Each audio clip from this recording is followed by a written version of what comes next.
Hello everyone, स्वागत है आप सभी का टॉपर यानी अकेडमी में। तो यहाँ पर इंडियन नेवी के एग्जाम को लेकर नेवी एसएसआर एंड एमआर के इंपॉर्टेंट क्वेश्चन यहाँ पर देखेंगे। क्लास शुरू कर दी आज से, तो यहाँ पर साइंस के सबसे पहले क्वेश्चन देखेंगे। साइंस की आज की फर्स्ट क्लास होने वाली है और सारे क्वेश्चन आप सभी के प्रीवियस ईयर बेस पर आधारित होंगे। जैसे आप सभी के एग्जाम में पूछे गए हैं वैसे ही क्वेश्चन करेंगे। साथ में चलेगा, शुरू करते हैं बिना किसी देरी के। साथ में पीडीएफ मिलेगा टेलीग्राम पर। टेलीग्राम का नाम है टॉपर यानी अकेडमी, लिंक दे रखा है वीडियो के डिस्क्रिप्शन में, जाएं जाकर इसको ज्वाइन कर सकते हैं। साथ में अदर पीडीएफ भी यहीं पर मिल चलेगा। फर्स्ट क्वेश्चन देखते हैं यहाँ पर आप सभी का कि पहला क्वेश्चन आता है कि विद्युत प्रतिरोध की इकाई क्या है। What is the unit of electric resistant. तो यहाँ पर बिल्कुल आप लोग अपना जो आंसर है वो कमेंट बॉक्स में करते रहेंगे। करेक्ट आंसर इज ओम। विद्युत प्रतिरोध क्या होता है? विद्युत प्रतिरोध को डिनोट करते हैं किससे? आर से। एंड अगर पूरे फॉर्मूले की बात करते हैं, आर बराबर वी अपॉन आई, जो कि ओम का नियम होता है। एंड यहाँ पर आर क्या है? प्रतिरोध है, रेजिस्टेंट है, इसका जो मात्रक होगा ओम होगा। एंड यहाँ पर वी यानी कि आप सभी का विभवांतर, जिसका होता है वोल्ट। एंड आई होती है धारा, धारा का क्या होता है? एम्पियर। क्या होता है? धारा का होगा यहाँ पर मात्रक एम्पियर। चलेगा, अगला क्वेश्चन देखते हैं। नेक्स्ट क्वेश्चन यहाँ पर आता है कि निम्नलिखित भौतिक मात्राओं में से कौन सी एक सदिश राशि है। ठीक है, आप सभी को बताना है कि यहाँ पर स्केलर क्वांटिटी कौन सी है। तो कमेंट बॉक्स में आंसर करेंगे। ऑप्शन है भार, आवेग, यंग का मापांक एंड त्वरण।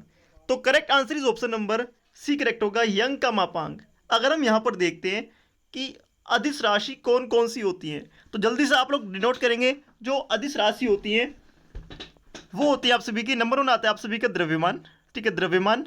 अगला आता है आप सभी का आयतन। आयतन के बाद यहाँ पर आप सभी का आता है टाइम।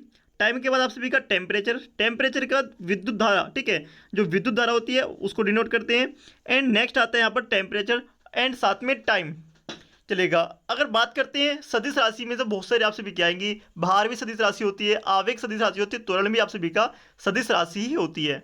चलेगा, नेक्स्ट क्वेश्चन देखते हैं। क्वेश्चन इज, प्रत्येक क्रिया की उसके तुल्य और एक विपरीत प्रतिक्रिया होती है, यह न्यूटन का कौन सा नियम है।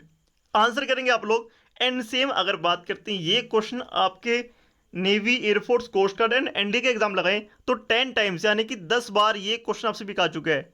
10 बार से ज़्यादा ये क्वेश्चन आपसे भी का एग्जाम में पूछा जा चुका है, तो काफ़ी इंपोर्टेंट क्वेश्चन है। चलेगा, देखते हैं इसका जो करेक्ट आंसर होगा वो आएगा सी, तृतीय नियम। ठीक है, ये तृतीय नियम होगा किसका? गति का तृतीय नियम होगा। तो यहाँ पर आप सभी को पता होना चाहिए कि अगर कोई भी वस्तु है, आप लोग अगर उसको दोनों तरफ से धक्का लगाएंगे या फिर कुछ भी है, ठीक है, तो वो आप सभी का न्यूटन के तृतीय नियम पर ही चलती है।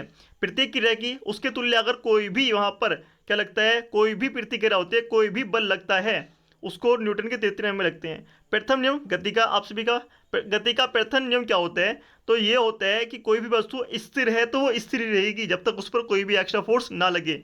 अगर द्वितीय नियम की बात करते हैं, सभी को पता है द्वितीय नियम क्या होता है। एफ बराबर एम में से लिखते हैं इसको, एफ बराबर एम में आप सभी का यहाँ पर कंक्लूजन निकलता है। अगर दूसरी अगर बात करते हैं, ये निकलता है आप सभी का एफ समानुपाती delta P upon delta D. ठीक है, ये आप सभी का निकलता है इसका सॉल्यूशन। अगर बात करते हैं, जो बल होता है वो किसके समानुपाती होता है? संवेग परिवर्तन की दर के बराबर होता है, सेकंड नियम में। चलिएगा, आगे देखते हैं। क्वेश्चन नंबर 4 यहाँ पर आते हैं। एग्जाम के हिसाब से काफी इंपोर्टेंट है, कई बार आप सभी के एग्जाम में आ चुका है। ठीक है, क्वेश्चन कहता है कि अनुदैर्ध्य तरंगे जो होती हैं, ये किसका उदाहरण है? ठीक है, अनुदैर्ध्य तरंगों में से इनमें से कौन सा अनुदैर्ध्य तरंगों का उदाहरण है, आपको आंसर करना है। चलेगा, तो आप लोग कमेंट बॉक्स में आंसर करेंगे। सबसे पहले यहाँ पर समझते हैं कि अनुदैर्ध्य तरंगे कौन सी होती हैं। हमने क्या किया, हमने एक वहाँ पर एक दृढ़ वो ले लिया, एक स्तंभ ले लिया, उस पर एक सिरे से एक स्प्रिंग जो होते हैं, स्प्रिंग को बांध दिया। ठीक है, स्प्रिंग को बांधने के बाद दूसरे सिरे से स्प्रिंग को अगर खींचते हैं तो उसमें जो कंपन पैदा होता है उसको कहते हैं अनुदैर्ध्य तरंगे। ठीक है, और इसमें से आंसर कौन सा होगा? ये होगा ऑप्शन नंबर डी, ध्वनि तरंगे। कौन सी तरंगे? हवा में ध्वनि तरंगों कहते हैं अनुदैर्ध्य तरंगे। ठीक है, चलेगा, अच्छे से समझते रहेंगे। अगर आप लोग नए हैं तो जाएं टेलीग्राम पर, टेलीग्राम पर इसका जो पीडीएफ आप सभी को मिल जाएगा टेलीग्राम पर। ठीक है, एंड साथ में आप सभी को जो एक्स्ट्रा पीडीएफ भी हैं वो भी टेलीग्राम पर मिलते हैं। टेलीग्राम का नाम है टॉपर यानी अकेडमी। अगला क्वेश्चन आप सभी का आता है, क्वेश्चन नंबर 5। ठीक है, और इसका आंसर आप लोग कमेंट बॉक्स में कमेंट करेंगे। चलेगा, अगला क्वेश्चन यहाँ पर आता है कि ध्वनि तरंगों में से कौन सा शब्द नहीं जुड़ा, यानी कि ध्वनि से कौन से शब्द जुड़े हुए हैं, कौन सा नहीं, आप सभी को आंसर करना है कौन सा नहीं जुड़ा है। Which term is not associated with sound wave. तो करेक्ट आंसर आप सभी को देना है। तो यहाँ पर देखते हैं जो हर्ट्ज होता है ये भी होता है, ठीक है, ये क्या होती है आप सभी का, साथ में आप सभी का डेसिबल एंड मैक भी होता है, ध्वनि से जुड़ा हुआ। यहाँ पर जो कैंडेला है, कैंडेला क्या है, ये ज्योति तीव्रता का क्या है, मात्रक है। कैंडेला क्या है, यहाँ पर ज्योति तीव्रता का मात्रक क्या है, कैंडेला है। तो इसका आंसर क्या होगा, ऑप्शन नंबर सी करेक्ट होगा यहाँ पर कैंडेला, ठीक है। चलिएगा आगे देखते हैं। यहाँ पर क्या है, डेसिबल। डेसिबल आप सभी को पता है ध्वनि का मात्रक होता है। हर्ट्ज आवृत्ति का होता है, ठीक है। आवृत्ति किसकी होती है, वो भी ध्वनि की होती है, ठीक है, ध्वनि की आवृत्ति की, ठीक है। चलिएगा आगे चलते हैं। अगला क्वेश्चन आते हैं, ट्रांसफॉर्मर किसे परिवर्तित करने की युक्ति है। जो ट्रांसफार्मर यूज करते हैं सभी को पता है ट्रांसफार्मर होता क्या है, मगर क्वेश्चन आप सभी का बनता है कि जो ट्रांसफार्मर है वो क्या करता है, डीसी को एसी में चेंज करेगा, या फिर कम वोल्टेज डीसी को हाई वोल्टेज डीसी में, या फिर यहाँ पर कम वोल्टेज एसी को उच्च वोल्टेज एसी में कन्वर्ट करेगा, या यांत्रिक ऊर्जा को विद्युत ऊर्जा में कन्वर्ट करेगा। आपको आंसर करना है, ठीक है। सबसे पहले बात करते हैं ट्रांसफॉर्मर। ट्रांसफॉर्मर होता क्या है, ट्रांसफॉर्मर आप सभी को आंसर करना है उसका। तो मैं यहाँ पर बात करता हूँ ट्रांसफॉर्मर किस सिद्धांत पर कार्य करता है। तो जो ट्रांसफॉर्मर है वो काम करता है किस पर, अन्योन्य प्रेरण पर। कौन से पर, अन्योन्य प्रेरण के सिद्धांत पर कार्य करता है कौन, ट्रांसफॉर्मर। ये आपके एग्जाम में क्वेश्चन बना है कई बार, ठीक है, ध्यान लगेंगे। एंड अगर बात करते हैं दूसरे क्या, फ्राडे के प्रेरण के नियम पर भी कार्य करता है ट्रांसफॉर्मर। एंड इसका मेन काम है कम वोल्टेज एसी को हाई वोल्टेज एसी में कन्वर्ट करना ही ट्रांसफॉर्मर का काम होता है। अगर बात करते हैं यांत्रिक ऊर्जा को विद्युत ऊर्जा में कौन चेंज करेगा, यांत्रिक ऊर्जा को विद्युत ऊर्जा में जनरेटर चेंज करता है। कौन याद करता है, डायनामो जिसको कहते हैं, ठीक है, जनरेटर डायनामो। एंड बात करते हैं डीसी को एसी में कन्वर्ट कौन करता है, डीसी को एसी में आप सभी को पता है इन्वर्टर करता है, जो आप सभी के घर में रखा हुआ है वही करता है। आगे देखते हैं, क्वेश्चन आपका आता है 9th। एंड फ्यूज तार किस मिश्र धातु का बना होता है, किन दो धातुओं से मिलकर बनता है फ्यूज तार। आपको आंसर करने, यहां पर देखते हैं सबसे पहले टीन। टीन का क्या होता है, टीन का जो परमाणु क्रमांक है वो होता है 50। एंड लेड पीबी जिसको कहते हैं, इसका होता है कितना, 82, ठीक है। चलेगा, आप लोग कमेंट बॉक्स में बताएंगे जो तांबा होता है, कॉपर होता है, कॉपर का कितना है, सभी को पता है कॉपर का, आप लोग कॉपर का कमेंट बॉक्स में बता देंगे। एंड जो आंसर होगा फ्यूज तार जो होता है वो टीन और लेड का बना होता है, टीन, सीसा, बिस्मिथ, ठीक है।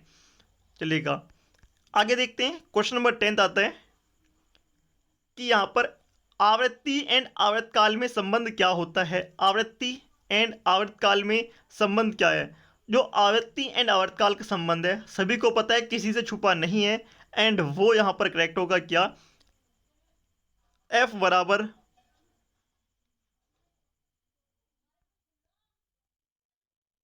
एफ बराबर 1/t, ठीक है। इसको हम दूसरे शब्दों में कैसे लिखेंगे, एफ गुणा टी, एफ गुणा T is equal to 1। Option number आप सभी का डी करेक्ट होगा।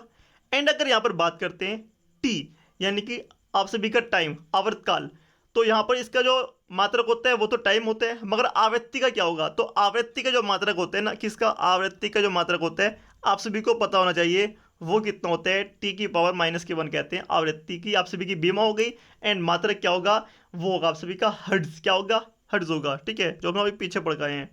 आगे देखते हैं, ये क्वेश्चन यहां पर आता है कि पृथ्वी की सतह अंतरिक्ष के में किस रूप में ऊष्मा को उत्सर्जित करती है अंतरिक्ष में, तो वो करती है अवृक्त विकिरण के रूप में।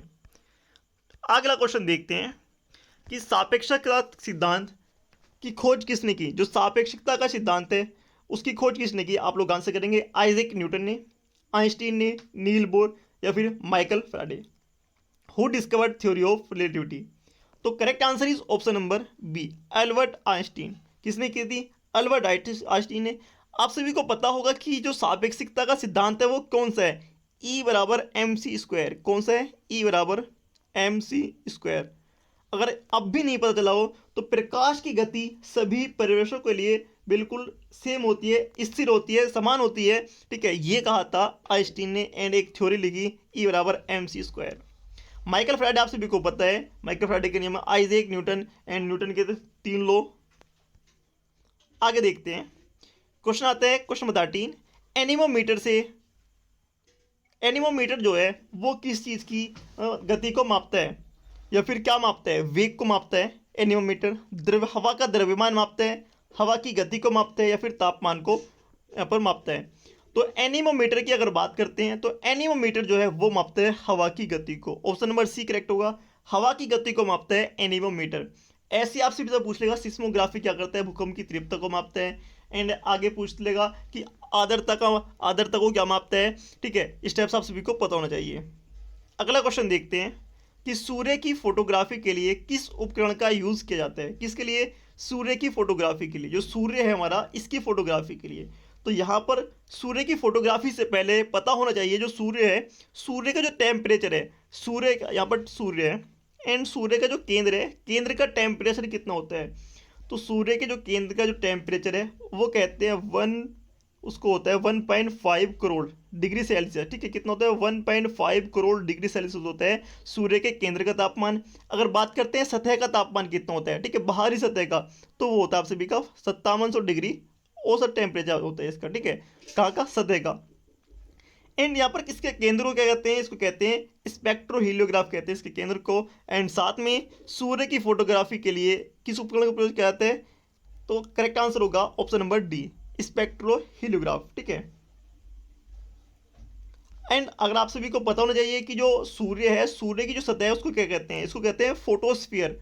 सूर्य की सतह को क्या कहते हैं वो आप सभी को पता होना चाहिए। वो कहते हैं क्या? फोटोस्फीयर कहते हैं सूर्य की सतह को, याद रखें। आगे देखते हैं, क्वेश्चन नंबर 15 आता है कि पृथ्वी के केंद्र में गुरुत्वाकर्षण के कारण त्वरण का मान कितना होता है। कहाँ पर? पृथ्वी के केंद्र पर। ठीक है, पृथ्वी के केंद्र पर कितना होता है आप सभी को पता होना चाहिए। अगर नहीं पता तो यहाँ पर देखते हैं।